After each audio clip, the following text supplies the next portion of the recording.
સુરત में केंद्रीय मंत्री सीआर पाटिल हस्ते जल संचय ने लईने વધુ એક કાર્ય जल शक्ति अभियान हेठळ वॉटर रिचार्जिस सिस्टमना प्रकल्पનું ખાતમુહૂર્ત કરવામાં આવ્યું।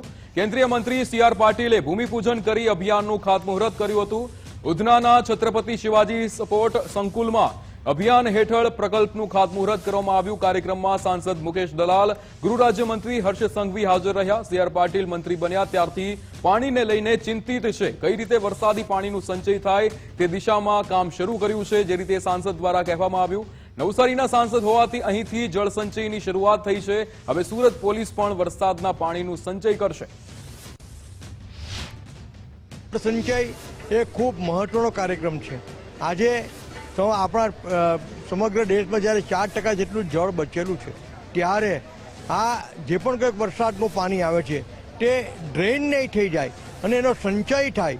એનો સંચય થાય તો કેવી રીતે થાય અને ભૂગર્ભનો જે જળસ્ત્રોત છે તે કેવી રીતે ઉપર આવે, તેનો એક આ ભગીરથ કામ પાટીલ સાહેબ કરી રહ્યા છે।